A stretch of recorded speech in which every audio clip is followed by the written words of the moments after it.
Welcome back to another episode of Not Another Podcast, this time featuring a different flavour. Of course, we have myself, James Jimneso Cowan. Joining me is Baal Carlson. On the desk as well, Richard Mangy Lee and Iain Snyper Turner. And we are proudly brought to you by Skrilla, who have been doing a fantastic job of supporting us and, of course, other Australian companies. They're an Australian company investing back into Australian esports and have done an excellent job of supporting the community and bringing you guys a lot of content. And you can check their website out for, of course, the fantasy esports and the esports betting odds. Now, great to have you on the podcast, Richard. I understand you travelled directly to our base in Sydney for this.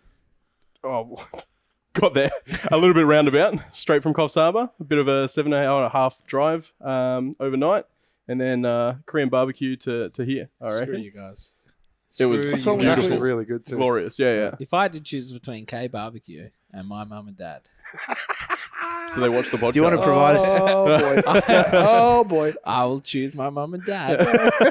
They made some beautiful pasties. Look at those things. I'll be very salty. Yeah, They smell great. they are good. We'll dig into those after. So for those that are listening at home, Ian's parents have been here and they've provided with some wonderful pasties that have been homemade.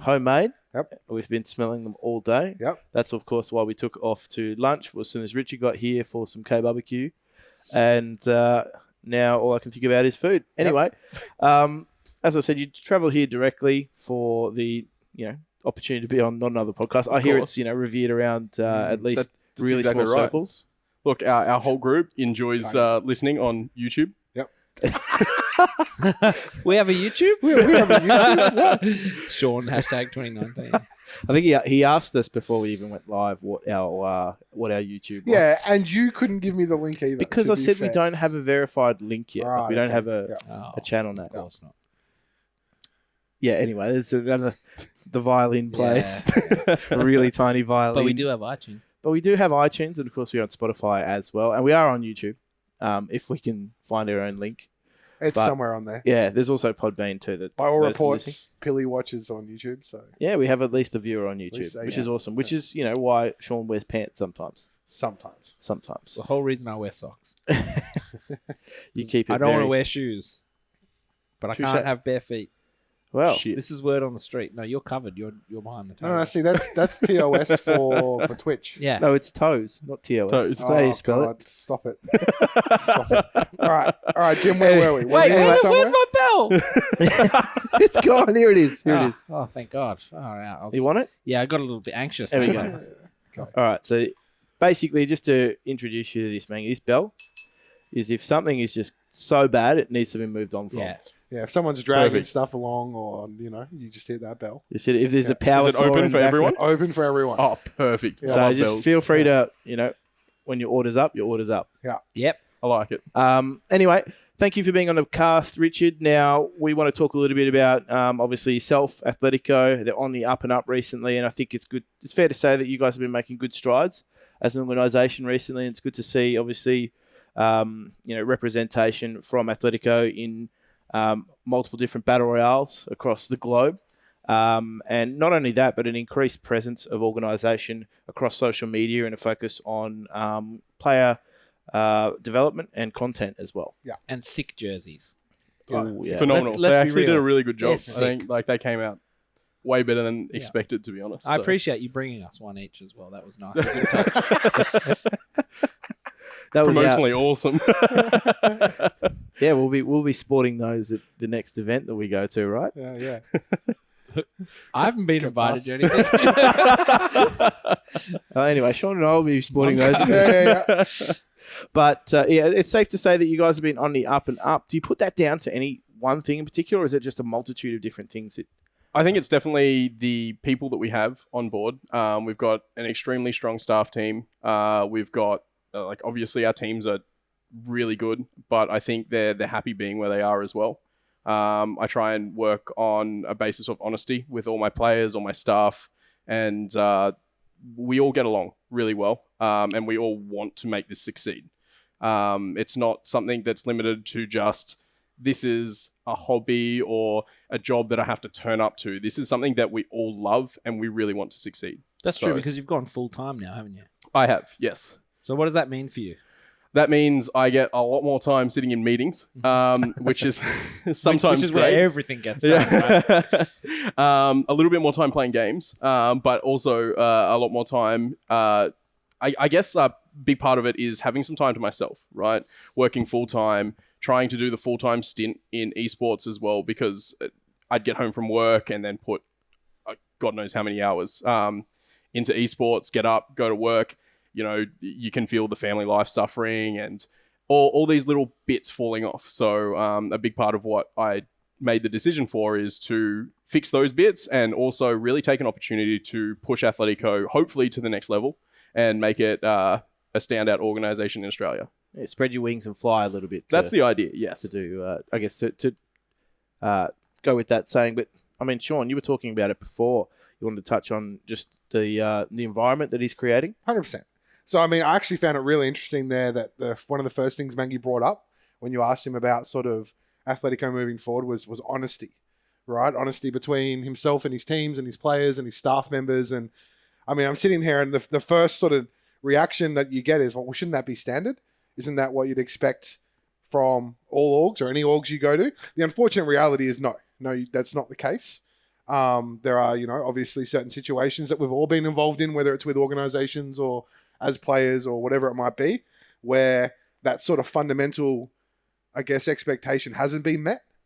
So with Athletico, for that to be one of the first things you brought up, I think is important. It should be expected in a standard, but it's not. But Athletico do it well. One of the things I really like about Athletico, this iteration of Athletico is the culture that they have within the org. We're not talking yogurt. We're talking. No, we're not. We're talking like, I mean, you look at Athletico, there's certain players and stuff like, so if you're a team, if you're a player and you're at an org and you end up leaving and going elsewhere, often that's kind of it. You almost, I wouldn't say cut ties, but you move on to your next thing. What I've noticed with Athletico is they've built such a strong relationship with all players and teams that they've had under their banner that even after leaving Athletico, if they do, they still have that relationship. If Athletico has a big tournament on, like the PUBG tournament they were in recently where their team came second, you go to their Discord, there'll be 50 people, all in the viewing channel, all watching together. That sense of community, that sense of having each other's backs, and you've got the Dota team in there, you've got, the FGC players in there, all supporting the Battle Royale players, and vice versa. Even at the events, I was at MEO, I was fortunate enough to go to an Athletico dinner recently, and you've got the players there from different titles, you've got some parents and stuff there that are supporting, and it's a really good feeling to be a part of. And that's not something that I believe many other orgs have gotten right so far. I think that sort of culture thing, because it starts from the top. And I mean, from an outside looking in, Mangy, it does seem like you've done a really good job at creating that. Do you attribute that to that was the approach that you came in with, or has it just sort of happened that way? Look, I can't, I'm going to be honest. It's definitely not what I originally planned on happening, but I think working with all the staff that I've had and building the relationships that I've built, it just kind of made sense to go down a route like this, right? Getting into it, it's really hard to know what you're expecting. Yeah. But it's an easy route. That's the thing. It's actually an easier route, just to be honest with everyone. I think so. And give them a chance and let them prove their integrity. I think that's the easiest route as well. We wouldn't have succeeded, I think, in any way if we weren't honest with, firstly, our players and secondly, our staff, right? None of them would trust me, would trust the direction we're going in if I wasn't completely honest with how we're trying to handle situations. Actually, that's true. It's the easiest way if you're not a shady motherfucker. Like, let's be real. Yeah. If you're not being shady, honesty is key and a very easy, relaxed environment to work in. Well, often right? you get people like you end up in these orgs and there's people in these orgs that tell you what they think you want to hear as opposed to just being honest with you. Yeah. So they'll string you along and they'll tell you what they think you want to hear. And then when it doesn't start to line up and add up, you start to get a little bit apprehensive. What, you mean my team's not touring the world on boot camps and no, basically traveling the world? Sorry, Jim, that's not happening. Around the circumnavigating the globe in a balloon in 80 days? I think as a player, sorry, if you're ever in a situation where you're not sure how your org feels about you, or you're feeling sort of not sure about your place in the team, I think that's when you've got to be like, okay, well, then that's bad. Like, there's something bad already. Yeah. You should always feel loved and 100%. part of a team and like getting what you want. if you're not getting what you want, you got to ask, am I being a dick? But then secondly, it's like if you're being reasonable and your org isn't being reasonable back, you got to be like, well, something's going on here. Yeah, something's fishy. Something's fishy. Some red flags. You'll Yeah. you'll see that with like there's a lot of orgs out there as well. So right now, Athletico are involved in FGC. Yes. You're involved in Overwatch. Yes. You're also involved in PUBG, Apex, and Dota 2. Yes. And is that the That's the current rosters. that's yes. the current rosters, No, right? no Premier Esports, so just You've done your research. no. I've done a little bit of research. Well, look, I find it interesting because I've been in situations, even myself, where I've managed teams and things like that, and trying to spread the love across all the rosters equally can be incredibly difficult, right? Because if you look at, you mentioned it then, like tier 1 esports. If you look in Australia, that sort of tier 1 esports is usually like your League of Legends and your Counter-Strike, Obviously, right? yeah, Counter-Strike. And then for these orgs that have League of Legends and Counter-Strike teams, they're the premier teams, right? And then the other teams sort of come in underneath that, right? Like they have to play second fiddle to these. Now, something I've noticed Because they feel like they're the primary focus of the org. The org, yeah, that always used to be The money thing. maker. Yeah, Yes. but remember you'd refer to certain orgs as like, oh, they're a COD org. Yep. Or they're Yes. your CS Mind org. freak. Yeah, precisely. Yeah. Like that was the perception, was that they were very much focused Yeah. on that one specific particular thing, team because that's the majority of where their content or their socials was directed Yeah. at. That's the perception. exactly. But what I find with Athletico is Mangy's created an environment with his staff members where it seems like all the teams feel loved, equally sort of cared about, and that's not easy to do. I've struggled with that in the past in my role, spreading my time across all the teams, Spreading the love. and being able to make them all. And then I see what Athletico does, and I see the way that sort of Mangy deals with his players and even his staff members, and it's quite a feat, and something you should be quite proud of. So Oh, I I just appreciate find that interesting. It's like a conky tweet. It's like a conky tweet. What, spreading the love. Spreading the love. That's a theme here. Spreading the love. Thank you. He's so new, but he's already onto it. He knew it was a prompt. But I think that's testament to the people that you've got involved as well, because I think that was one of the first things that you mentioned when you talked about Great team. putting together, or rebuilding Athletico. Was you accredit that to the people that you have involved? Would you term it as making the right hires? I think that's a pretty fair way to put it. I think hiring based on attitude and ability is very important, as you can imagine. Past experience, some might say. Past experience is always good. Yeah. I think having the right people for the right roles, right? It's pretty simple.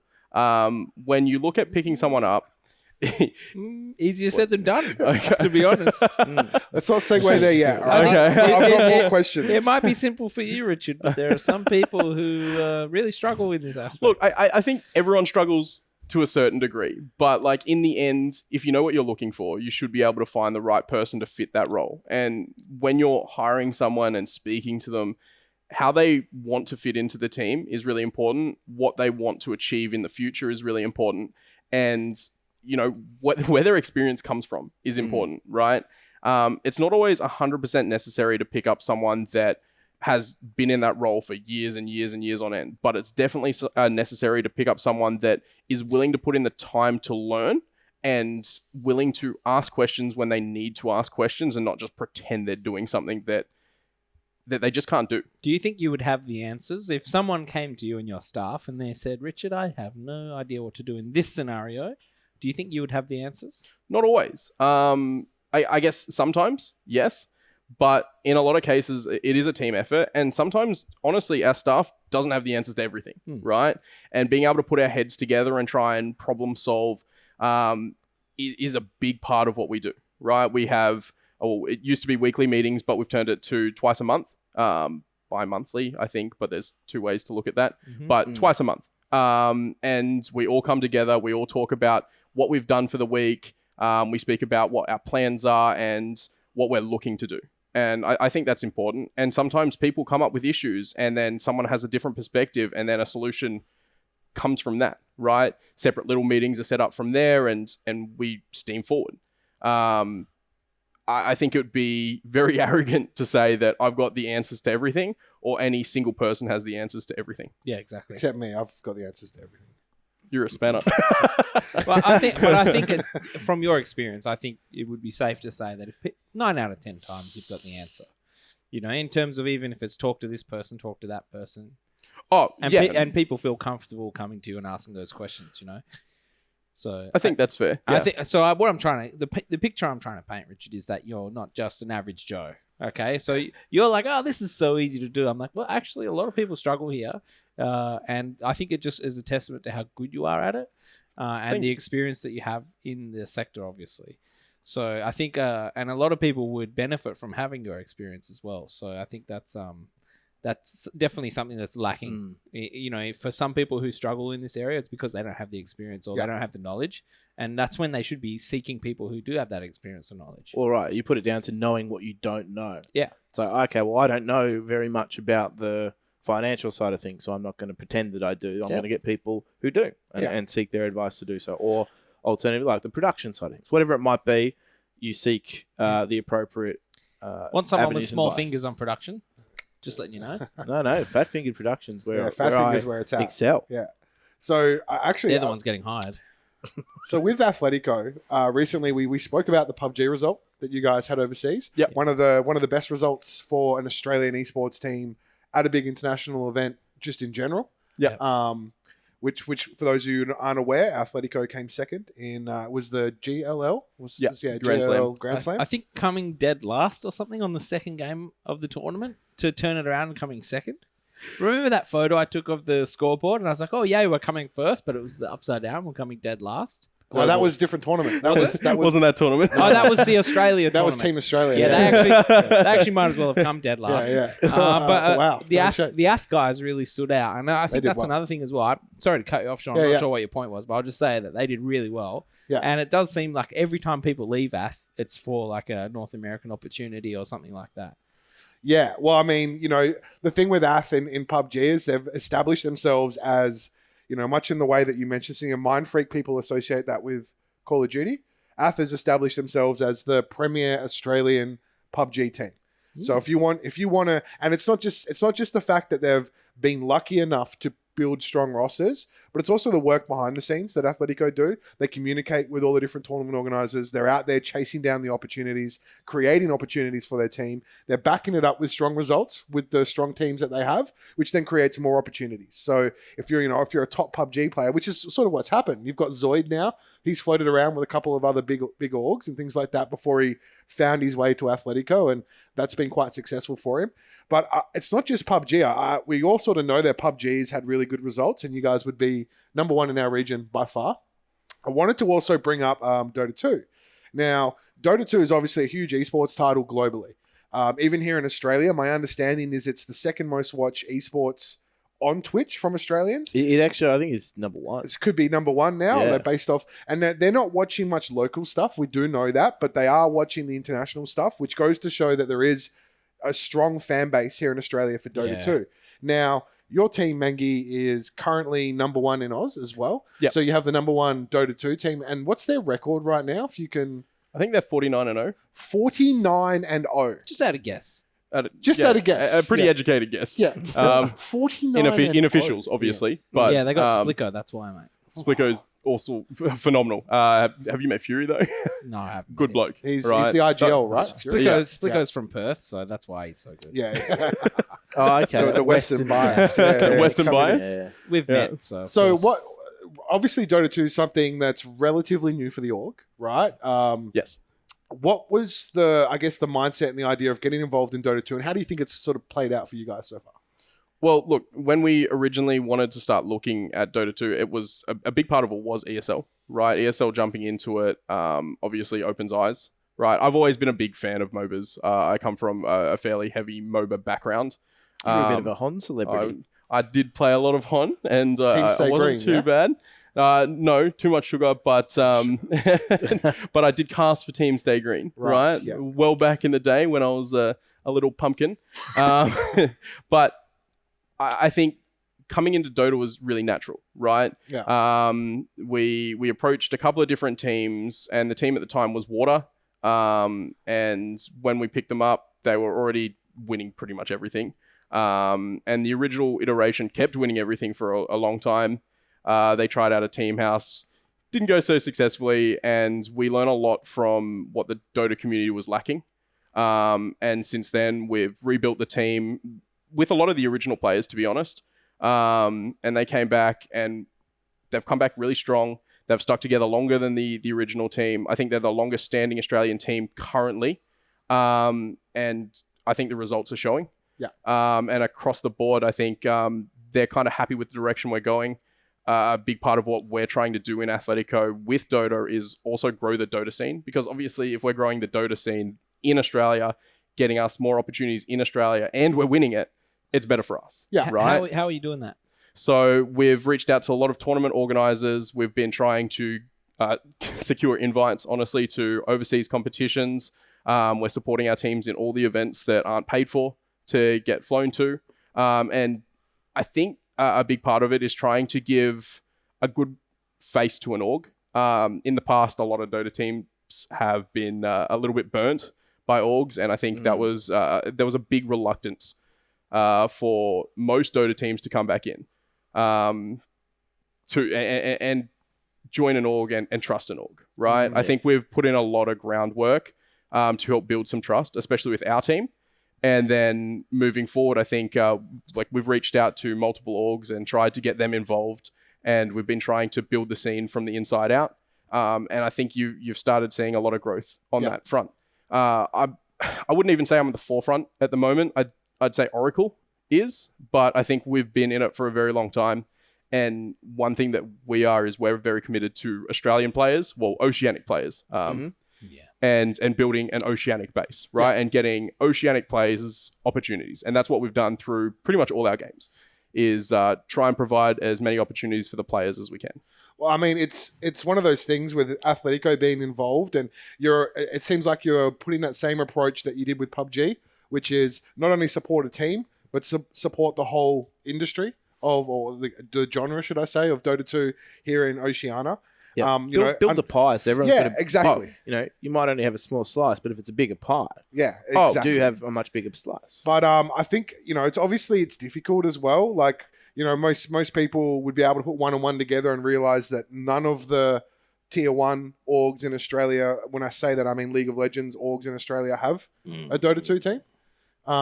That's largely due to the fact that they're actually not allowed to. Yes. Yep. Yeah. So Riot OCE says no to the orgs that are in League of Legends or in OPL having a Dota 2 team. We're the only region in the world, as far as I know, that Riot does that. It's a Riot OCE thing. Right, sucks. When they tried to do that overseas, the clubs got together and said, nah, we're having Dota 2 and there's not much Riot could do about it. Yeah, like GTFO.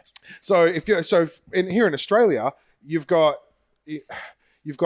already 8 of your tier 1 clubs that can't be involved in your esports title. So for clubs like Athletico to come in, who I consider a tier 1 org that aren't involved in OPL, and provide that support's really important, because otherwise how else is Dota going to grow without that kind of, I guess, support from an org who's not just looking to have a good team, but also help build the pie, as Jim said. Precisely, because what having organisation support does for any competition is it increases the awareness around the competition, therefore increasing viewership, therefore increasing other key metrics as well. Yeah, exactly. So they're creating content for these competitions through these teams. The players' profiles start to grow, and you, in this case, Dota, you are harnessing one of the most watched esports in this region, and getting these fans to not just watch overseas tournaments, but have a local vested interest as well.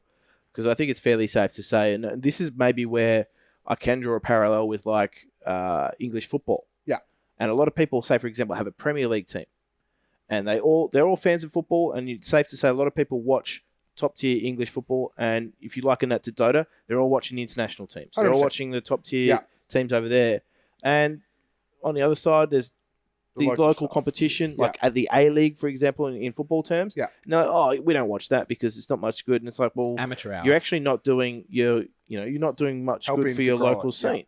Yeah. I think we still have a long way to go, and Mangy can comment on this as well, from having like where we're at now with this local team that he's got, the Ath team 48-0 or 49-0. I better get that right. 49. 49-0 at the mate. moment. I'm Now, going to have to go and check the books on that one, Yeah, but like, well- it's pretty damn close. It might even be more by the I mean, time they're this about to go podcast episode overseas again, right? They're about to go overseas for a tournament. Is that correct? Didn't they just win a qualifier? So or? they just want to qualify. Well, it's the Australian team, the IESF or AESA Right, yeah, qualifiers. yeah. So they just won that. They also won that ran? What was that? Sorry, Did that run as a competition? kind of. Yeah. It existed. I think is a really good way to put it.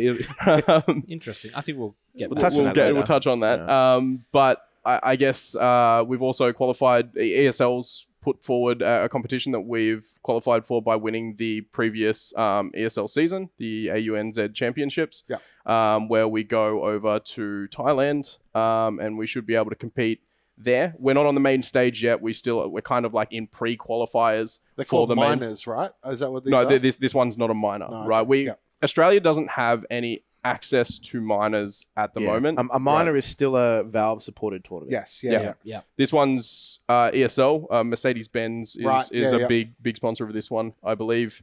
And they're putting that one on. Clash of Nations. So it's another one of those. I think this is one of the other problems with Dota is a lot of the time you're running like Clash of Nations competitions. It's not like orgs playing. It's Australia playing, right? Right. It's Australia. right. Like So it's still forcing like sort of. nationality rules in those competitions. Not in this one. Okay. It is oceanic specific, right? But anyone can qualify. We're from this region. It is called Clash of Nations because this is where we're playing. And this is where the championship qualifier is. But it doesn't specifically mean you have to be from Australia or New Zealand. So it is a little bit different, but So the whole Athletico team is going the entire Athletico team will be going to as this Athletico, particular or they as Team Athletico. Australia? Okay, good. So there's actually 2 spots. So the next ESL AUNZ Championships also unlocks another spot. If we win that, I believe it goes to the runners-up, and they also get into the pre-qualifiers. Yeah. Essentially. Okay, so it's So- a pathway. There is. This is a really good pathway, right? Like any form of international event is a good pathway for us. Yep. Yeah. I think like even as proved by PUBG, if Australia can prove that they can succeed in a game on an international stage, it opens so many doors. Yeah. Right? Like people look at us seriously now. I think if you look at PUBG in Australia, and I don't want to toot my own horn or my player's horn, but we couldn't run oceanic servers. But when we got back from GLL, after succeeding as we did, Oceanic servers opened up again. And there's consistent players in Oceanic servers between 2 p.m. and 2 a.m.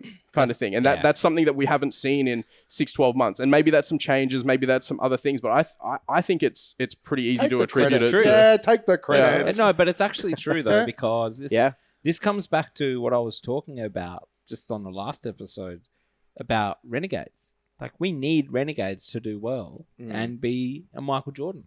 Yeah, For the sport. It helps the genre. Yeah, come back to Australia though, is what I'm saying. Like, Yeah. or don't just sit over there on your ivory tower. Occasionally come back and help out Counter-Strike in Australia, because this is where you're farming all your players from. Yeah. There won't be another Liaz in a couple of years if you don't do something. Yep.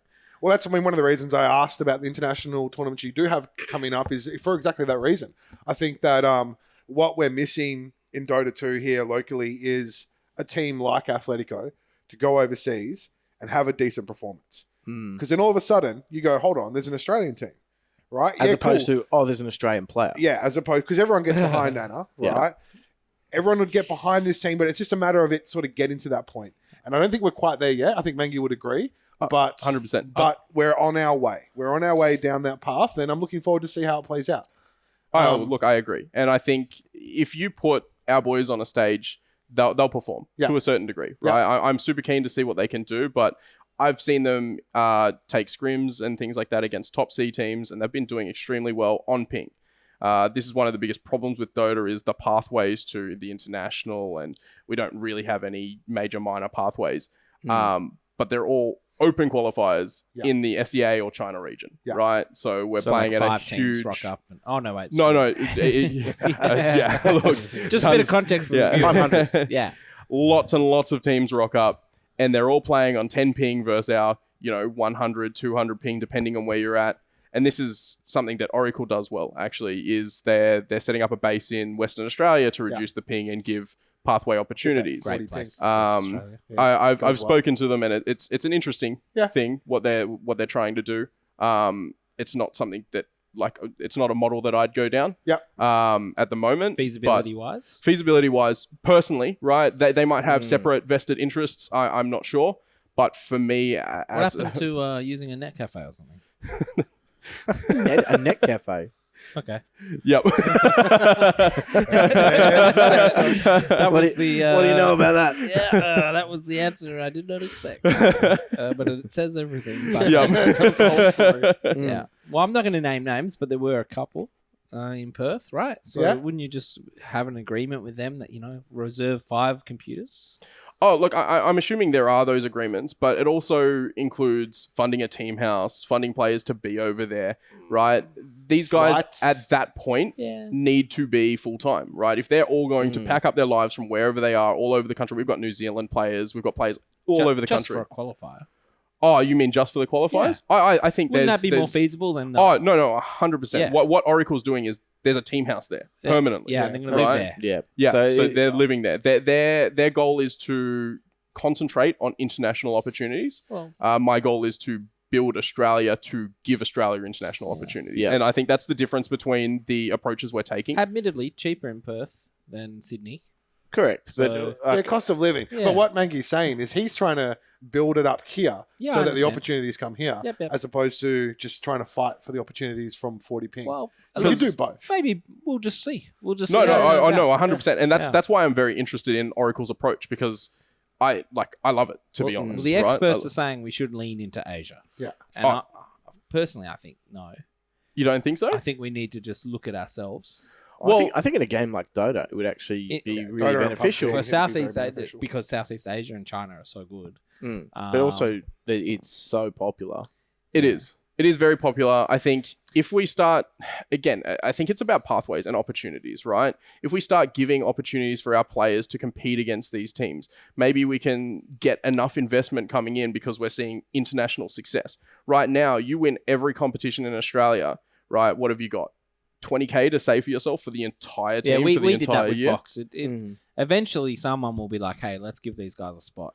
But it takes time, and it takes a team like what you're doing with 49-0 to get that opportunity. Someone has to be pretty generous, because that means someone else who's got probably a proven region misses out one spot.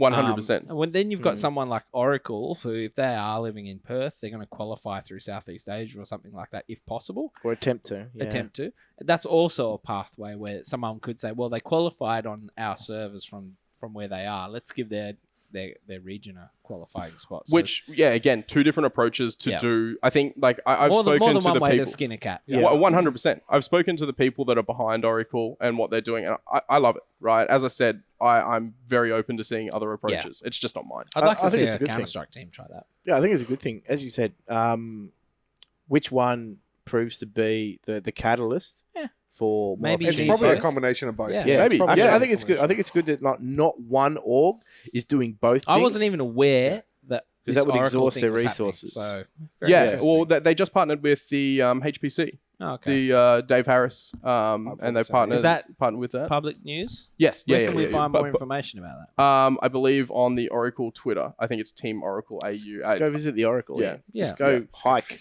Yeah. into the. I need to do a hinterlands deep of dive Athens. into the Matrix, grassroots. See yeah. what's going on. Yeah, please do. Right, Yeah. open up for Dota. I love Dota. Make it So work. here's the in other Australia. thing you were talking about. When you have your Discord channel, and your fellow teams are competing overseas, for example, PUBG, will you find the Dota team will come in and Oh, cheer 100%. on? Yeah, I think that's a lost thing. I think that was actually happening back. I in the don't day. see it often. That's why I wanted to mention it. That's 'cause rare. It is. It's quite good. I go in every now and then if I know Athletico have got a big tournament. I was in Poland doing the boot camp while these guys were playing in the Athletico Discord with all the AF people, but then just industry people as well, content creators, streamers. It's like a real community, turns out. Yeah. And I think that's great. I haven't seen that very much in all the different orgs. Do you I've think been that's something involved in. you've done, Richard, that's caused that?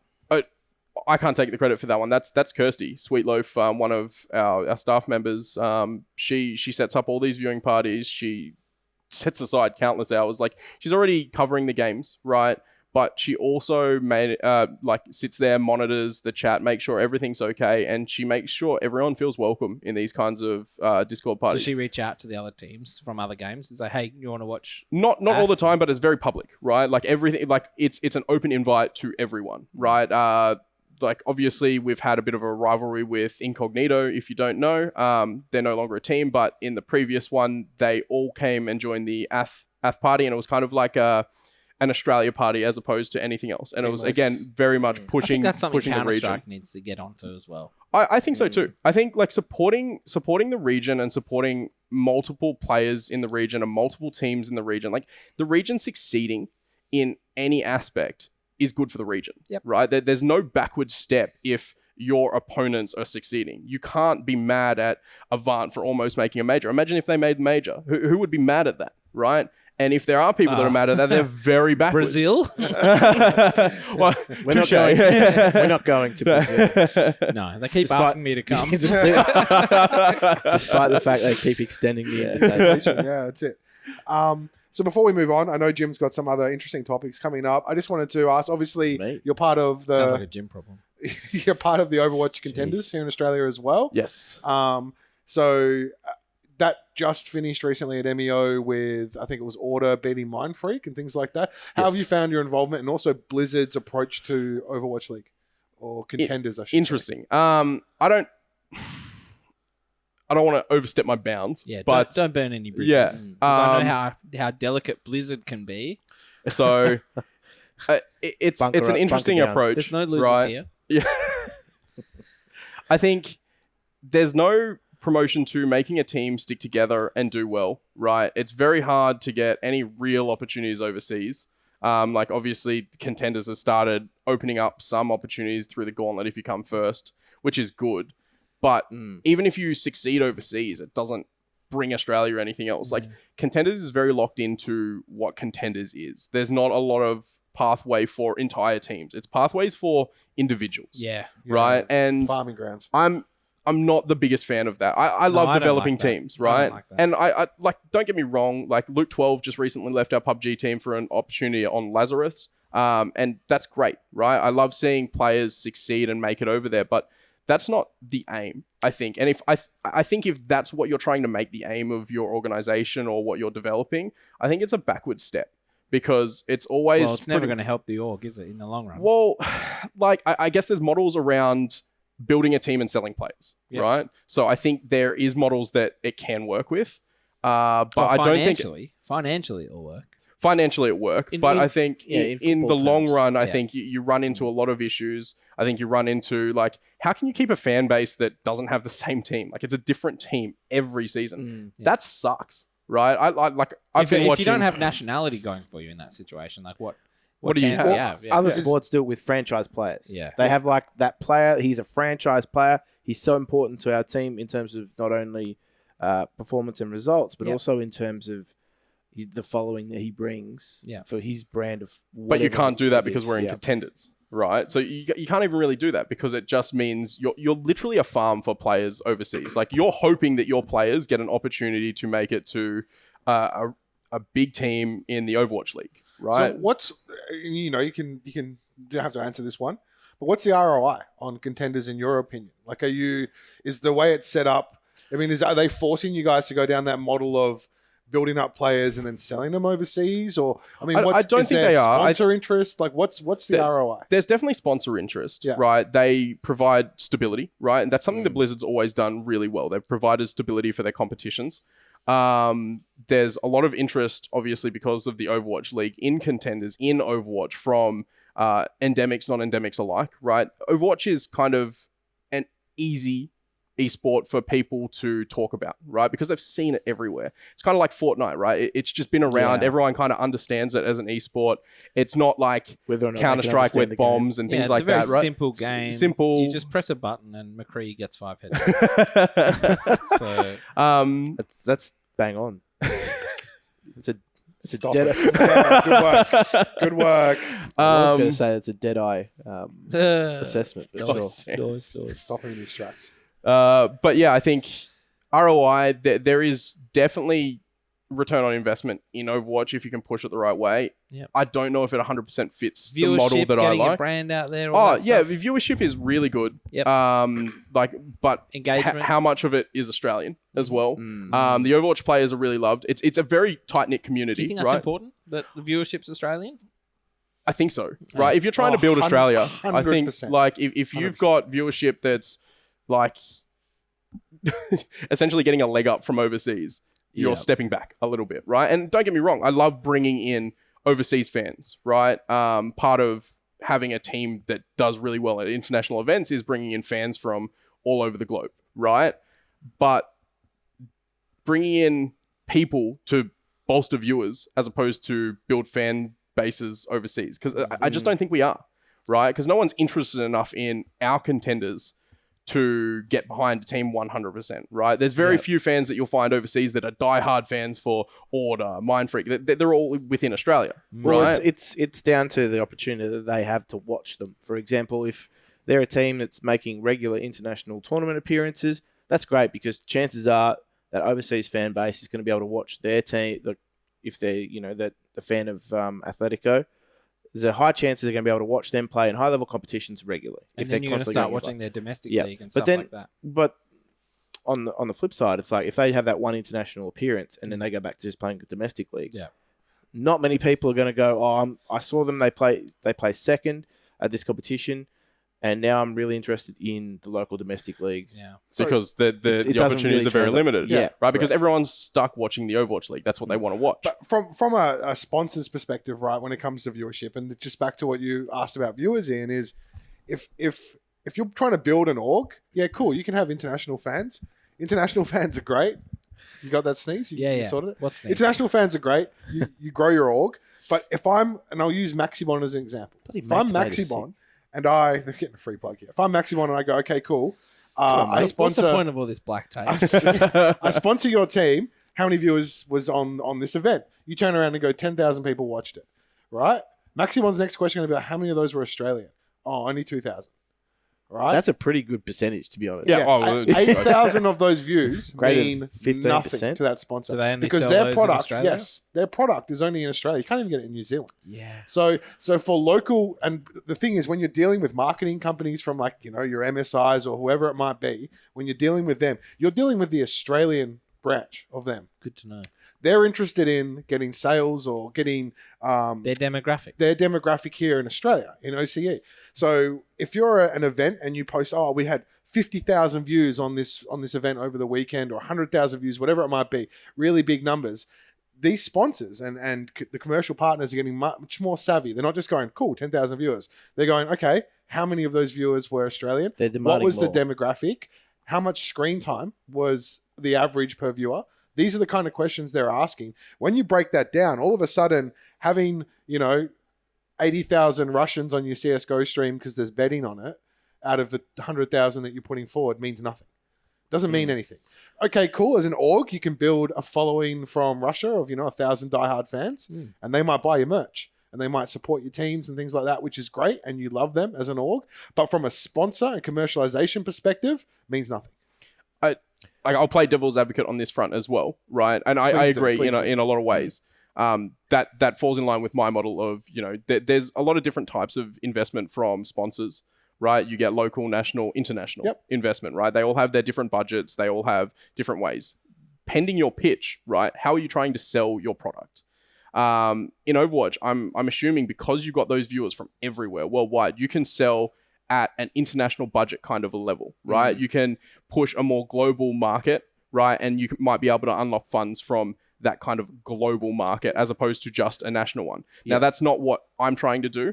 And that's why I don't want to speak too much more on it. But I think there's definitely ways that you can benefit from having international viewers. And it means that numbers just not thrown in the bin, right? And I think if you are in a situation like Overwatch, and maybe this is a problem with my model, is maybe I should be trying to push for that because I am getting those numbers, and rather than just trashing 85% of the numbers, I can utilize them to get something more.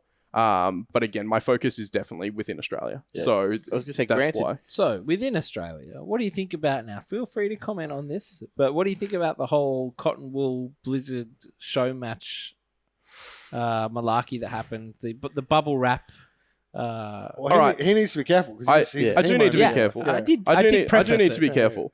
Look, honestly, I think... It's okay, Blizzard's not listening. Look, even if Blizzard's listening, I think it's a very honest opinion to put forward that Australian teams, Australian org owners, Australian Contenders owners would prefer 4 Australian teams to turn up to an event rather than 2 Australian teams getting the opportunity and then a show match that honestly no one really cares about. And that's like, I haven't spoken to a single Overwatch player that has cared, right? And I went and tried to watch it. I just was bored. And Did it feel like a backstab? Oh, 100%. Yeah. Right? From the get-go, like, my team wasn't going to qualify anyway, right? Because we sat in 6th place, right? But I feel sorry for teams, honestly, like Sydney Drop Bears and Ground Zero, who should have had a guaranteed spot to land. Yeah. Right? And they just straight missed out. That's devastating. And, like, it's made me question about how I'm going to approach the next season of Overwatch as well, right? Because if we're pulling out teams to appease...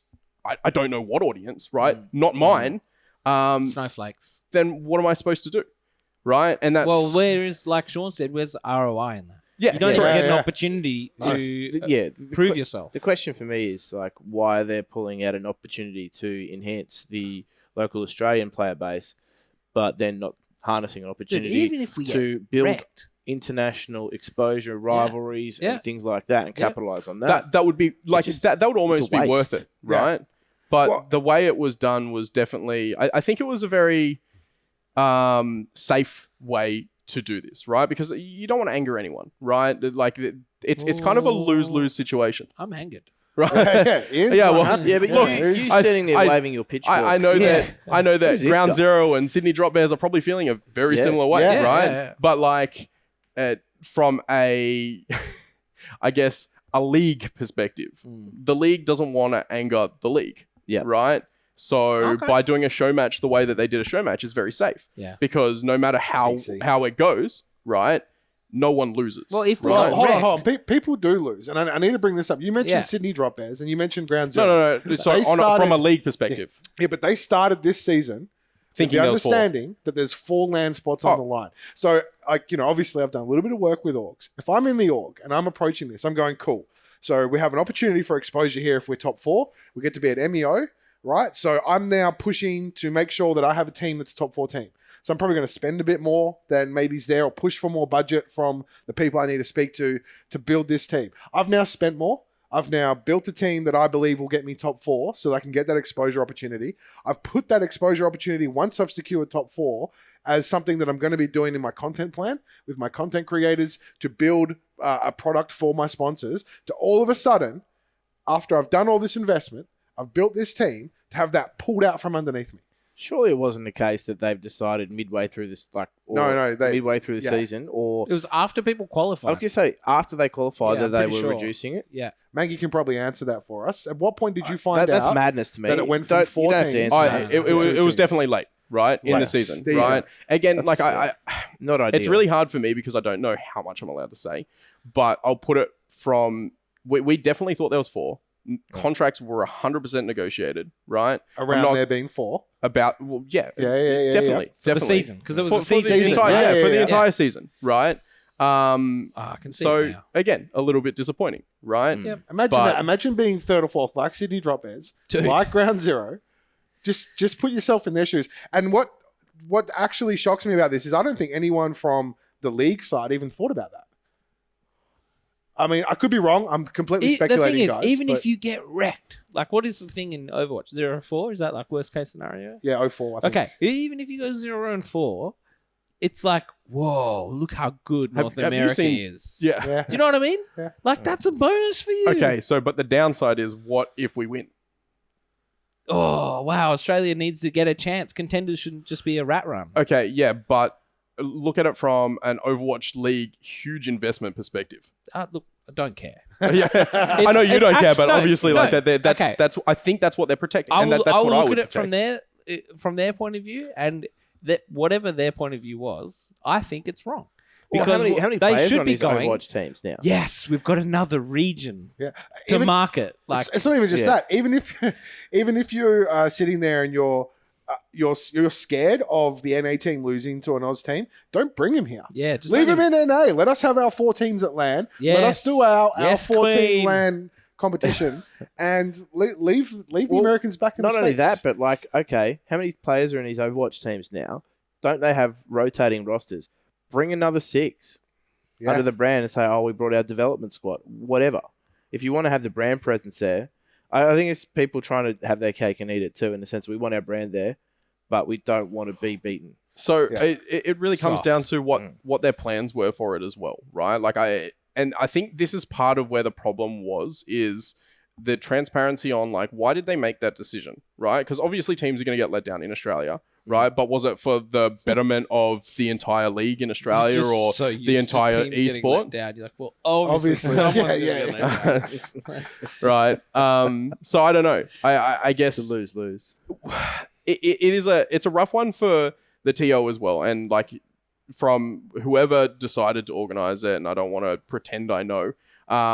They obviously had something in mind, right? And whatever they had in mind, it would have been great if it was communicated to us on what they were trying to achieve by doing it. Because if they were trying to achieve a greater development for our region, which would bring more investment to our region, which would build our region and give our teams more opportunity, however it was, that would be great. Would have right? been a great success Well, story. I feel like if I'm they gonna did this pivot. before the season started, Yeah. that's my only point. I'll leave it Oh, there. no, I agree. I was going to say, I'm going to pivot from this.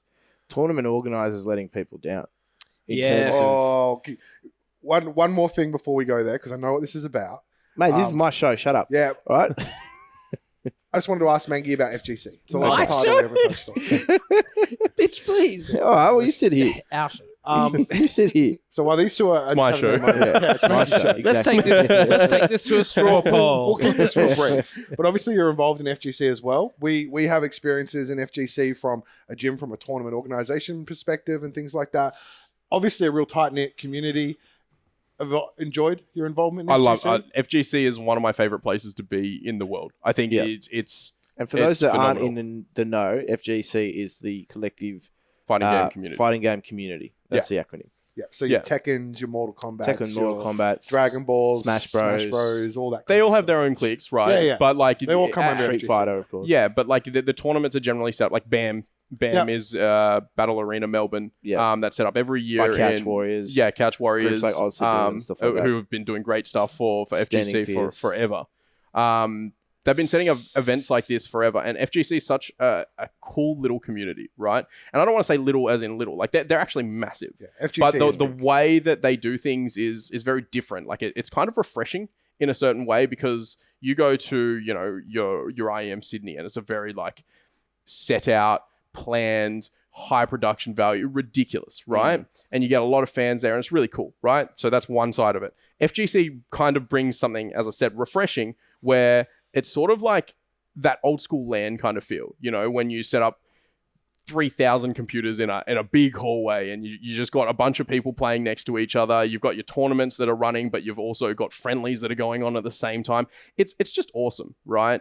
And you watch the crowds, albeit a little bit smaller, passionate, like extremely passionate. And I don't think that's just from an Australia side. Like I watch a lot of the Evo stuff. One of our players went over to Evo, so I was watching it. The crowds are nuts over there as well, 100%. right? That's the thing too. A small crowd that is passionate makes a lot more noise yeah. than a big crowd it's that's crazy. not invested. And I think FGC players are also like kind of a different breed in a lot of ways because they understand where they are. They understand where their titles are, their esport is. A lot of them are in it just for the love of it, right? I don't know about everyone. I don't want to speak for everyone, but like I don't think a lot of them are basing their entire careers and things on FGC. Yeah. A lot of them are coming in it from a perspective of, yeah, I want to do this professionally, but I also am doing other things as well. Yeah. Right. Yeah. And it's a bit disappointing that there's not as many opportunities, I think, for FGC, but they're also very like kind of content about how it goes because it's a tight-knit community. Yeah. It's extremely passionate, and I guess they get to just have fun at all these events as well, right? And don't get me wrong, they're hyper competitive, right? Like watching FGC is nuts. I don't understand 99% of it, but it looks crazy. 1% is fighting. 1% is fighting. Like Two characters on a screen. Well, Smash Bros. Battle. There's all sorts of Usually stuff. like- There's yeah, there's different frames, formats. Like Okay. frame there's too much, right? As I said, like I've Let's talk been frame trying data. to build. Let's talk. we could expand into FGC for a long time. Even on the small things that I've learned, I could talk for hours and hours about it. But the main point is We don't have they time. love it. Yeah. We don't have time. What? Correct. You can't harakiri on the bloody belt. Okay? But for FGC, what's the ROI there? And are there international pathways there? There are international pathways with FGC, which is really cool. Each game has different pathways. Path to Evo is something that they run for different games and different sectors. And that's a really cool one, right? As I said, one of our players, DD, went over. He qualified through the Path to Evo, and a lot of people get opportunities through that. Other than that, it is very much within Australia. ROI, honestly, a lot of this is passion for me. Yeah, just a pet project. Right? Yeah. This is kind of like, I'd love to see how I can make a return on FGC. I haven't seen it yet. I think the best example of Oh no, Ian, you're out of your non-branded beverage. I'm the best tempted to get up example and of get one. FGC is Darksided. They've been doing it for years. They've managed to monetize it. However, they've monetized it. Awesome. They have some of the biggest crowds Water bottles, I think. of people there. I think And it's water great. bottles. from a sort of like, I haven't been too directly involved in FGC myself. I've had some FGC players when we were doing Gfinity. From my outside perspective, looking in on like one of the things you get if you're an org from FGC is you get a really engaged fan base. Yep. So what you get from FGC is you get a fan base who The dream. will follow your Twitter, will engage with your posts, will do X, Y, and 100%. Z. Real passionate, real engaged fan base. Especially when So- you like blast some international players calling you nobody. Oh, yeah, that's true. Absolutely. Especially when you That put was a someone funny on tweet. blast. That's a good reference. Yeah, If you look. scroll through Athletico's Twitter, you'll find the old ones in there. But that's, I think, one of the big returns you get from FGC. There's not heaps of, like, I think Darksided do a great job. Like you said, Yeah. they've managed to turn this into, I mean, FGC has been their mainstay for quite a while. They've Yeah. ventured into other titles, haven't been as successful. Yeah. But FGC, they've always kept on, as their premier sort of title. That'd be an organisation where you go, they're an FGC. Or, FGC like or, if you were yeah. if you were to label. And they look after their players too. Like you speak to every single one of their players and they're all happy, right? Yeah. Extremely happy where they are. They're looked after. Mangy's been speaking to Darksided players. Well, no, I think the tight-knit community, Yeah. right? Like, Oh, yeah, okay, right? He's just been picking at the seams. Like, Okay. look, we have duos with a Kanga player, right? Like in Smash Ultimate, it's how it is. Yeah. But no, they're even the staff members that walk around. Like I haven't had a lot of dealings with Matt West, but Steve, one of my favorite people of he's all good time. dude. He's phenomenal, right? And he's passionate about the events. Then you get S like Will that runs around and does just the most Awesome. ridiculous content. We love Between the two Um, of them, you've got some good content. Oh, 100%. well, Yeah. what a team, right? Yeah. And it's a phenomenal experience, and I love it. I do think that there is a pathway for it, and I am planning on building on my FGC team. Yeah. I'm not 100% how I'm going to take it, but the main thing is to look after my players at the moment, Yeah, and they're all 100%. happy where they are. Anyone so. out there looking for a Fortnite org? Message Richard. Yeah. How are you going to do him like that, bro? That's savage. That's Oh no. Anyway, I was going to pivot, but you sort of Yeah. like drifted me Sorry. away from it. This You had a great I've pivot point stopped. Don't before. worry, Sure. it's my fault. I've stopped. Sorry. No, Carry you've messed this up, mate. Well, I can't segue anything. I have to walk. Tekken. Right? Anyway, so basically, There was a tournament on. There was a Yeah, tournament. there was a tournament. There's It was some, Tekken. there's some Tekken buzz tournament. in the FGC at the moment, particularly around the way that certain tournaments are handled. And obviously, as you said, you have had some direct dealings with them and being a very passionate group. Do you think as though maybe sometimes things, when you upset the apple cart in these sort of situations, there are a group of players who will speak their mind, and do you think as though like that is a good measurement for change? Like if you upset the apple cart with the FGC, do you think they're pretty much bang on the money in like the complaints or the issues that they You have? upset a Counter-Strike player, and it's just like, CS Yeah. players. But generally, it is very difficult to upset an FGC player. I And think when in a you lot of do, ways though, it is. Like, take Yeah. that seriously. Right, like FGC players want a tournament to run pretty smoothly. Like brackets have always been pretty slow. Like that's not just an FGC thing, but I do notice in FGC a lot. But being treated like players, like humans, to a certain degree is important, right? And there's a certain amount of respect that anyone should get, and that's I think what you're segueing into is the Iesf qualifiers, right? We've heard a ASA. lot. We've seen a lot. So what's happened there? Can you update me on So what's going on? essentially, as far as I understand it, the entire competition, right through from like player management, it left a lot to be desired. It was shit house. Players not receiving confirmation of travel details and accommodation, things like that. Right. Basically, things that were left in the TO's court weren't dealt with. Even as far as the actual tournament on the day, it seemed as though it was very, very, well, let's just say it wasn't put together too well. The list of things So done the well list of things was So it's sounding like there's a very- lot of things. So you're telling me that There was travel basically- plans and stuff were messed up. Yep. The tournament itself. well, you know was- stuff as well, Sean. Was don't you? messed Surely. up. Oh, I mean, I've seen a few things, but I don't have all the You details. haven't got your eyes closed. There's No. a lot of details I'm going to...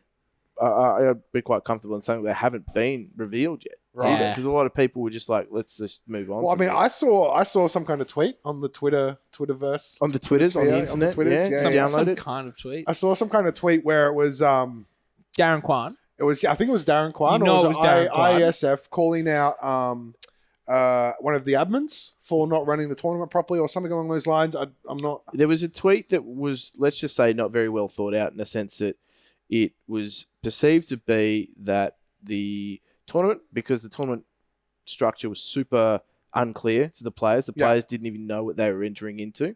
Because the whole shamble leading up to it then led into the actual tournament itself, a lot of the players had already had enough. And the fact that there was clear miscommunication between the TO and even the players resulted in the fact that a lot of the players were left with a very bitter taste in their mouth. I think it's safe to say that. Yeah. And there was a lot of handballing going on. And, you know, we've got some good, good measures of what it means to be accountable and like accountability in these sort of situations. Right. I think that is sort of, you know, in our conversations earlier, everything that you do, it does to a degree come from the top. Yeah, it does. It comes from the top down. I guess I'll be more direct, and I might, you know, Ian, have you followed much of this at all, or? I've tried to, but like tweets get deleted and yada yada, and I Right, had to work so- today. So Was the person who was running the TO for this event, did he turn around and call out one of his head admins for all the mistakes? can we not say Darren Kwan? Is that Why are you- was why are it you Darren? afraid Because to I'm not say sure if it was Darren or ISF account. I'm not sure. There was It wasn't was there, the AESA account. there was Was an it AESA account Yeah. which tweeted something, but I am It was meant to under be the an impression it was deleted. It was meant to be an informative tweet as to where the tournament, like, because it was just a weird tournament format for them to have. Yeah. It was basically a tweet to clarify that. It was completely misconstrued. As I said, I don't think it was actually too well thought out in our instance. And that has been since doing rounds. And let's just say, as I said, it wasn't too well thought out. So it got blown out of the water and You guys aren't blown helping. up. You guys aren't helping. You're Yeah. not gonna So find it. You're if not gonna you're find it. It's if been you're you've screenshotted it as far as I'm aware, so you do have Correct. a copy of that. the archives of Jimneso. The archives of Jimneso. I've got So archives. look, essentially, what I'm hearing is it was a shit show from start to finish, from organising flights right through to the format and the way it was run by the admins, right up to the way it finished. There's a lot of upset players. In the aftermath of that, AESA have come out and they've tried to pin the blame of the mistakes onto an individual. That's how it was construed. Yeah. I don't think it's how it was intended, but that's how it was That's how it's construed. construed. Okay, so that's sort of what's happened. Mhm. That has backfired for them quite dramatically, as I'd Correct. imagine, because anyone who does that is a complete flog. So that I think we can all agree on. Now we're in a position where the same group of people who have attempted to run tournaments across many different esports titles for quite a while now. It's going on. It's been it's been many years, have yet another PR disaster, another mistake that, for me personally, I'm starting to see that. I mean, I made the joke off air earlier that you'd have to, even train to mess up this much would be difficult. At some point, you feel like you fluke into some success. But to have so catastrophically failed time and time and time and time again, and letting down not just the people you work with, the people you've employed, but the community in general, and the esports title that you're trying to be involved in, and the industry as a whole, because you make the rest of the industry look like amateurs. At what point do you just stop? You know what I mean? Or change what you're doing, because this is ridiculous. So totally agree. Especially with taking accountability as well, because it's the second time now that I've been a witness to this sort of passing the buck. Yes. So the original tweet... Second's being generous, Ian. Yeah, okay. But, I had enough last time. Now I've really had enough. So the tweet was like, I keep hiring the wrong stuff. Maybe I keep hiring the wrong stuff or something like that. This is different. This is a different tweet. This is a different tweet. Yeah, right. okay. So Darren has posted another tweet afterwards to clarify that it was not targeted at anyone in particular. I vented a general frustration after a long weekend with roughly 5 hours sleep. I still couldn't put together the results of an event that I aspire to.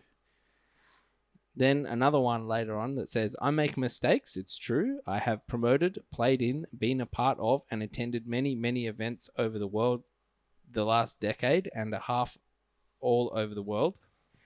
Did I fuck up there? I've been a part of and attended many, many events over the last decade and half all over the world. Okay? I haven't been flawless, but I have always been honest, transparent, and tried to deliver an excellent result. So do we give points for trying? I think it's okay.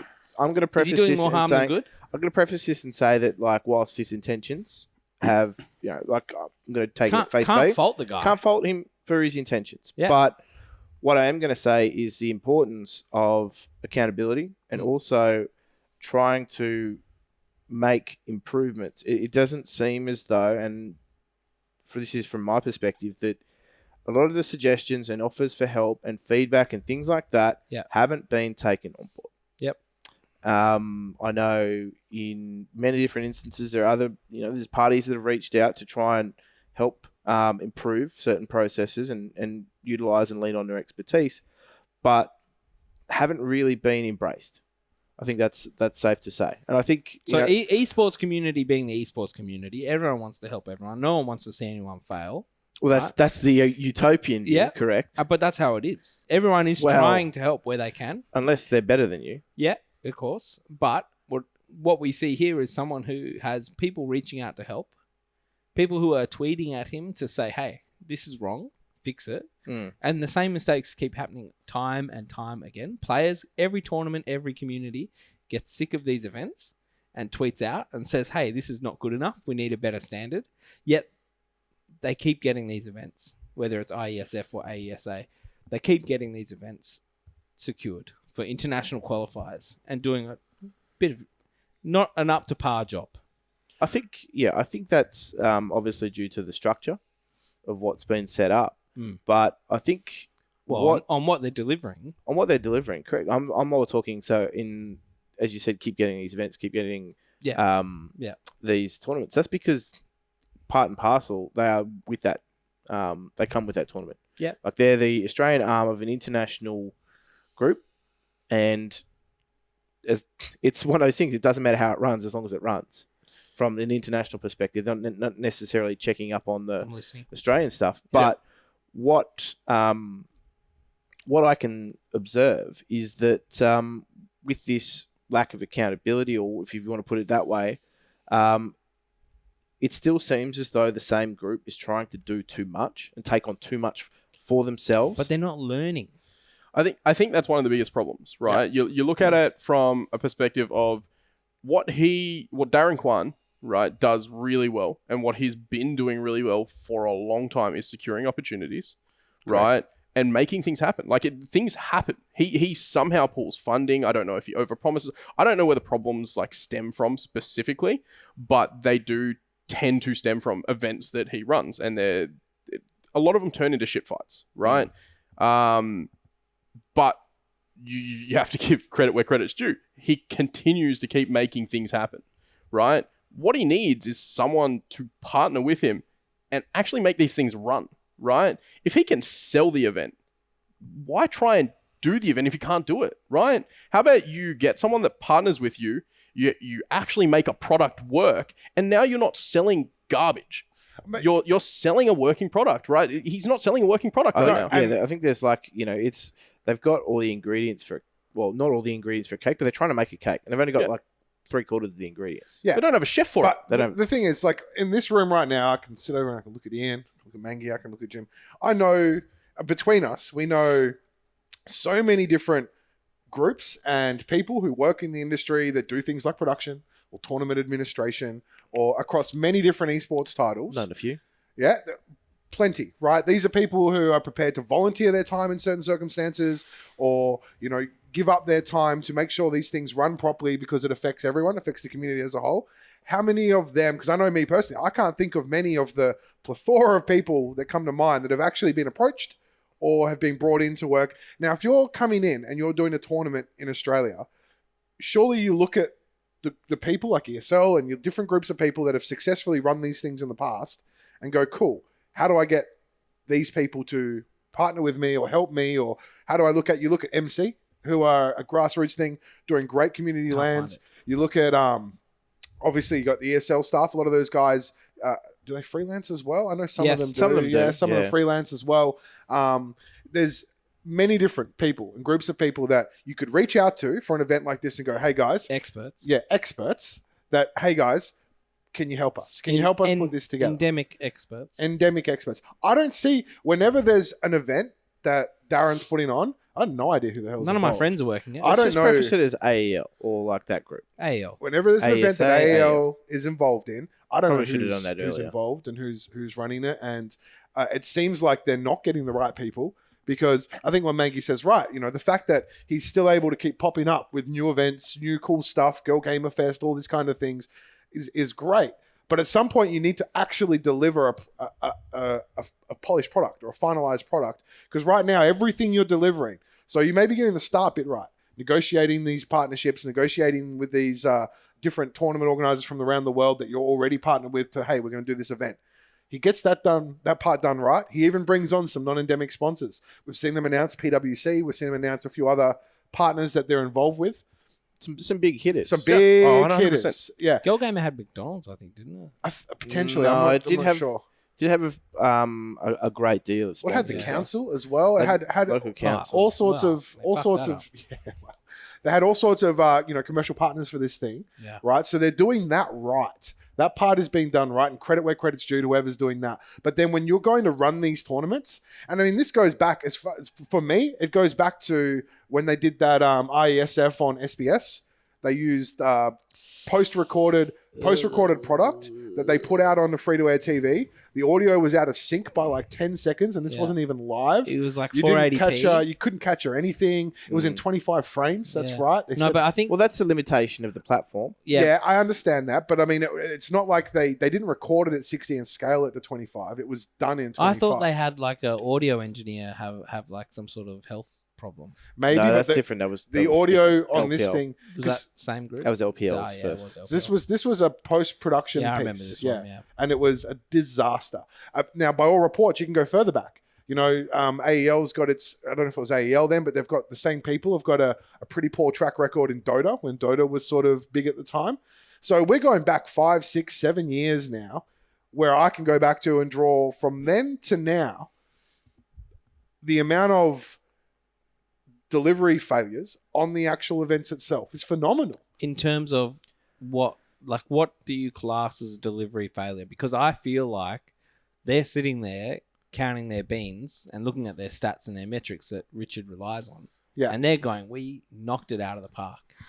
They can't be. And like I can give you a personal opinion on that as well, is we just had our Dota team qualify, right? They didn't have an official stream run. they couldn't get it to work.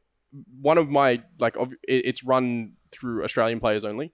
So our captain is New Zealand. He streamed it, and he was run as the official stream.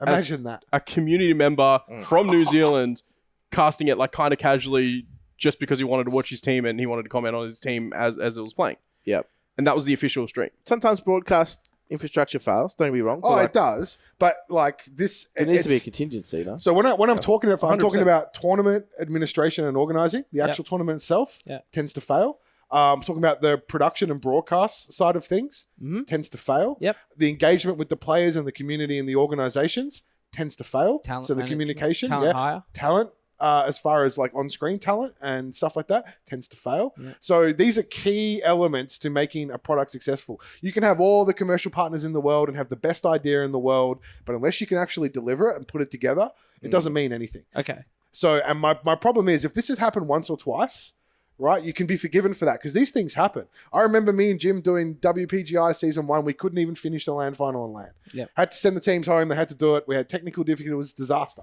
Yep. And these things do happen. And that was one element of the tournament. That was one element. We weren't by no means perfect Yeah. across other elements either, but they ran. Yeah, exactly. If you're having the same issues time and time and time and time again across many different esports titles at this point, it's almost like they burn bridges so badly with an esports title that they can't touch it anymore. They've got to move on to something else. Yeah. And they've got to wait 2 years for that to die down before they can re-enter. So look again. at our awesome portfolio. We've covered every game community. Yeah. And then you go speak to the community and Once they're all every like... 2 But the years. breadcrumbs are all just like on fire. Yeah, So- exactly. Let's just round this up by saying that I guess in that sense that like there is a lot of people out there that are willing to help improve the product. Yeah. Because it's quite clear that the intention is good from continually bringing opportunities, continually seeking them out, continually finding partners for them. The intention, that as far as we can see, is good. And that they need some help on a lot of different fronts where there is a lot of expertise that exists within the esports community that's not being The utilized. first place they need help is obviously hiring. I never ever see a roll call. I never see anything on Twitter that says we have secured this tournament. Like let us know if you want to work for us. Well, in all of these things, hiring, putting together the tournament, delivering the tournament properly, all these things, or if you ask me, all tie back to leadership. Well, that's Right? that's what I'm saying. Owning- We're not seeing any. Well, Well, we're I'm just saying, I know a guy is available. But like when you go, I don't know. The guy sitting next to me here, Jim, he's I don't actually, know. But they need help. Yeah, right? but it ties back to that though, right? So if you're the leader of this and you're doing tweets that have been accidentally misworded, I don't know what the term. God, you love dancing around. Why don't you just say if you're Darren Kwan? Why don't you just say that? Because we're trying not to. But if you're Darren Kwan and you're doing tweets that are calling, even if it's by mistake that you're calling out staff members that it's their fault or their bullshit, own it. Yeah. Even that's what part of being a good leader is. Own that shit. Be like, look, we've messed up again. We are trying to improve. We will do better. We promise. Send us your feedback. I Boom. would love to hear Yep. it. Send us your But feedback. the thing is, they'll say, "Oh, we do ask for feedback." But Yeah. the Discord feedback, from what I heard from Girl Gamer, was you're wrong.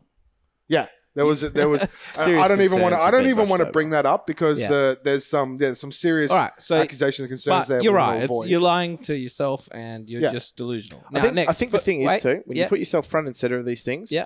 accountability is key because you're 100%. going to be the public face of it. You're going to have yourself. you own it. Yeah. You own it. There's no one else to blame. And when you push yourself front and center from these things, it is very, very ill-conceived to then hide from them Yeah. when they don't work out. All right. The other thing is, not devil's advocate, but there's a guy who will definitely argue this side. MJ Carmody. He will say it's not fair of us to poke shit at these tournaments because we're not doing anything. Right? Do you remember that? Do you remember that big tweet longer he did where it's like, it's not fair? I agree. I don't know if it but was it's not like misinterpreted. it hasn't been offered. Yeah. Right. I think part of it was what he was trying to say was he is pulling the opportunities and everyone should look at that and be like, well, you hate it so much. Why aren't you trying Go to get pull the these- opportunity Yeah, yourself. go the opportunities Yeah. yourself. I don't think he was trying to shit on everyone and say you're not doing anything. I think he was just trying to say, people to. yeah, I think he was just trying to say, look, It seemed if you like think a he call. can't do it, why don't you just go and try and do it and call do it better. arms. Yeah. It seemed like a call. I think to it was a arms. great one too. It was, but at the end of the day, not everyone is in a position to 100%. to take that up, right? And I think that's why, like when I was saying before, I think Darren needs a partner or AL or whatever the group you want to call it. Like they need a partner that can succeed in these areas, right? They can navigate Maybe the they space. need someone that need a new face of the company. I don't care, Yeah, right? hit the nail on But the head. like, if he can do what he's doing really well, right, and what That's he's the doing on thing. a front-facing level Exactly. is garbage, right? Step back, right? Put someone else do in. do what you do well and Get find the someone that opportunity. can do something Mm. and put them there, right? Don't keep failing at the same thing. Like, understand your weaknesses, understand your strengths. Because if you can't do that, you're going to consistently fail, right? And you're not doing anything good for us, right? You're bringing us opportunities, failing on opportunities, and then everyone's unhappy. Players are unhappy. Sponsors are unhappy. Councils are unhappy. We're unhappy. Like, I'm unhappy. The industry looks unprofessional. Look, I think that's it's one of the most disgusting. frustrating things is that the opportunity to be great has been there so many times. Yeah. So many. So many times. And how he gets the opportunity is like, kudos. Yeah. Yeah. You're doing Legend. so good there. But come on. Yeah. Time to deliver. 100%. And also on your point with MJ, and I get what he's saying, and it makes sense. It's a rally, but I mean, you know, I'm sitting here right now quite comfortable talking about this and putting a bit of acid on. I've run tournaments. I've been involved with different tournaments, Yeah, I much have. like you have. You've Instafrag and things like that. And, yeah, but I've not run a no, tournament. I Like, do you know understand. what I mean? But James and me have, or Jim and me have. We and, have. You know, I've got no problem commenting on these sorts of things. Yeah. And I hope this is the type of thing. Honestly, I'm sitting here and I know that some of this has been quite hard on Darren and AEL, but it needed to happen, I think, in my opinion. I'm hoping he does hear this or gets back to him and he goes, shit, you know what? They're right. I do need to make a change here. I do need to make a different approach. Yeah. And the next event that Darren puts on blows everyone away. Oh, That's what I we want all to want see. that. Our, We all Yes. want yeah, that. 100%. our Let's make that intentions clear. are all 100% good in the sense that we want to see the most amount of opportunity made from these events, and the flow-on effect is going to be positive. For everybody. Correct. Yeah. no for the one whole wants scene. him to fail, because if he fails, then it's another arm of the industry that's failed. Yeah, and that's right? it. No one wants that. Like, we need every leg that we can stand We're heading on, into some pretty right? dangerous times. More than ever financially right as now. well. Yeah. Right? So, More than ever right now. yeah. Because like we're about to see, obviously as we said with Gfinity departing, we're about to see another venture with like whatever Fortress is bringing, and what they're going to potentially be doing if they don't run the course that they want to. Having all these new entities enter, we don't want the entities that are existing failing, No. because that is a bad look for the scene overall, bad look for the industry. And I think, the intentions, as we said, our intentions are just to see things improve. Yeah. Yeah. I think that's by And I far think and bringing away. light to the subject is what does that, 100%, right? And yeah. I think that's why I'm comfortable sitting here and talking about Overwatch, AEL, whatever else. Like, I think it's important that there is some transparency in the scene, because so much is said behind closed doors. Yep. So much is done behind closed doors. And then when it comes to the public, no one knows what's going on. I think in that right? instance, if you're talking shit behind closed doors, like you don't have a right to Oh, almost certainly. complain. Yeah. Do you know I what I agree mean? with that. If you're going to sit there and Put you're it just out going to there. say something to a friend and be like, man, these guys run terrible tournaments, and you don't have the balls to go out there and say, look, you did this wrong. Like, that cameraman's doing this wrong. The sound quality is terrible. Like, unless you're going to do that, you're not helping either. Yeah. You're not helping either. Don't subtweet. Call them out. It's Right. these subtweets give me the shits, Yeah. dude. Like he's never going to see it. Yeah, it's not worth What's the saying point? if you're not going to Back it up. Yeah. back it up. Just going right? to get your little internet clout going. Yeah, Like, and awesome. it's a waste of time. Yeah, right? 63 likes and a tag that on a tweet that no one is going to see. Like the particular person that you're aimed at is not going to see. Is not That's going to not. do anything. That's not. Just throwing shade. Babia's tweet. Just No, that's because not- he no. said 63 likes and that's how many he got. I just don't want him to. I think literally that. just plucked a number out of the air. To be fair, that we one love was, that. I think that one was Bobby seen. was- I think yeah. that was seen. And like, Oh, yeah. honestly, That was a lot direct of- reply. a lot of the themes around this particular podcast have been about accountability. And I want to round that out.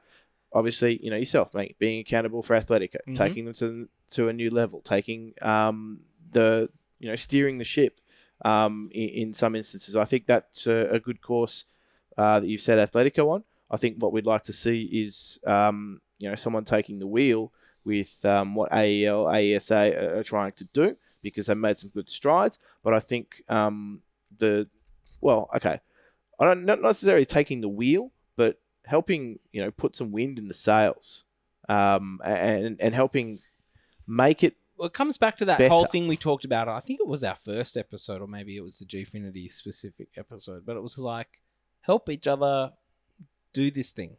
Support. Like, it's not about being competition. Gfinity aren't competition for ESL per se. It was just more fingers in the pie, right? It was just more like, So I would like other people, if they could, that put their vested interest behind them and see if they can help next time there are these sorts of tournaments, because. Definitely the help needs to be there and people need to be able to put their hand up. If you're freelance, definitely try your best to help out. I don't think anyone's going to begrudge a freelancer for going across the Great Divide and helping out. Oh, you know what? Don't be the axis of evil. No. But in this sense, I think building, like, don't get me wrong, this to me also emphasizes one other thing that I've always harped on about. Don't cut corners with production, with crews, with anything like that. You get what you pay for. Yep. If you're putting on people that are inexperienced, you're going to get an inexperienced outcome. Yep. And then they're not going to benefit from that at all, because all they've done is tried something. We've done a Rocket League cast from this lounge room that was better, man. Like, seriously. Yeah. With one bit of kit. With audio that worked. Just get someone who knows what they're doing. Correct. And I think that's a good place to leave it. I do want to give a quick shout out to our sponsor in Skrilla, who has been excellent in supporting us, also Australian esports as well. I think that is a very good thing that we want to carry on. This podcast is talking about issues that deal with Australian esports, obviously with Skrilla. The good, the bad, the ugly. The good, the bad, the ugly. But just quickly touching on Skrilla again, you can play fantasy esports, as well as obviously esports betting odds. And as we said, more importantly for us, they are showing a vested interest in Australian esports, which is... They're putting their hand up. Which is something, which is something that we are trying to do through this podcast as well, is talking about issues and generating discussion and weighing in on topics. And as we said, ultimately we want to see the best come from these tournaments. And I think this is a learning opportunity. And if it isn't an opportunity that is harnessed, I think then, just notch it up as another issue that has been brushed under this considerably large IKEA I've been rug. hurt too many times. I mean, I'll leave it on this hot take. Get it right next time, or piss off, right? Because you're making things worse for everyone else, right? That's the way I view it. It's been long enough now. We just go, that's enough. Yeah, exactly. Like, we're not even going to enter that. Yep. So get it right or leave the space. Interesting. I don't disagree in the sense that get it right. Yeah. Or make way for others that will. Make way for others. That's what I mean by leave the space. Yeah. Those opportunities will end up elsewhere and hopefully just generate the more thing is, opportunities. like, I can see a world where they could just be like talent agencies. Like, he could just be a talent agency, but for tournaments. He could be just a TO where he just says, I've got this opportunity. Someone go make a team and run the tournament. I've got the opportunity. Here you go. Yeah, take away the event management side. Project management. Right? Just bang. Got it. Hand it off. Highly for project management. Look, I don't see, why I can't it can't be that way. Thank you very much, Richard, for being on the podcast. Thanks for having me. Where can we find you if people are interested? He's not interested in a Fortnite team. And what's next? He's not interested in a Fortnite team. Do not message him about that. But where can people find you? And what's next for Athletico? Is there anything that we should be revealing here as a world first? I don't know. For me, Athletico ES is pretty much all our socials. Follow that. Me personally, So that's Athletico ES. yeah, For the yes. esport, dog. Yeah. And for me, I'm just _Mangy, Mangy. For Athletico, I think we're just going to continue what we're doing, right? I think we're doing great things, and I want to see it continue. Got anything cool coming up in the next week or two? We've got Apex, Poland, which is awesome. So the boys are flying out tomorrow, and they'll be competing in the pre-seasonal for $500,000 over there. So no one can complain about that. And Where I'm can really people keen. watch that? That's crazy. That's actually a great question. say, I'm really hopefully- sorry. I wish I had hopefully it. My this- bad. So this is very much a Kirsty thing. Yeah. Just put under the bus you go, Richard. They'll put it out on the socials. If you're following their socials, 100%. Yeah. you See, find out. Sweet Loaf is way more useful than me for pretty much Hopefully- everything. Okay. Just Hopefully get it's- her on here next time. Okay, children. Hopefully this topic airs before that actually goes live. Touche. Yeah. But we thank you for your time on the podcast. We think that you guys are going great guns with Athletico, and keep on smashing it and onwards and upwards for you guys. Any last closing thoughts here, gents? Not really. I just had the epiphany though. You guys have been overseas like 5 times this year. That's impressive. So we won't. It's been a long year. But anyway, it's been a long year. Thank you very much. We will let you guys Mangy, go. I'd just like to present you with the first inaugural Not Another Podcast trophy for attending. Cheers. But Attendance. we'll work on it. This We'll work on it. it. This is just a placeholder for the real Placeholder, thing. yeah. Unbranded Right. trophy. So am I owed one? Is that? Yeah. This is an IOU. There's a trade in. Just for those on the podcast, Ian has handed Mangy an empty beer bottle. A brown glass bottle that is empty. A brown glass bottle that is empty. An unbranded And empty you bottle. can cash that in for a full one. We'll get it to you. And same with you, Hey, Jordan. they're 10 cents at recycling centres. All I'm saying. Yeah. Well, the one we give you will be worth more than 10 cents. And you can only get it coming on this show. So we'll work on that. Thank you. So for your 2 cents, we've given you 10 cents worth of value. That's value right there. Either way, thanks guys for listening. As we said, you can catch it on everything because you're probably already listening to it. And apparently YouTube as well. That's what Apparently, check out our YouTube. Spread the word. Tell your friends about us. Yeah, well, any support that we get is appreciated. Thank you very much, guys, and we will catch you next time.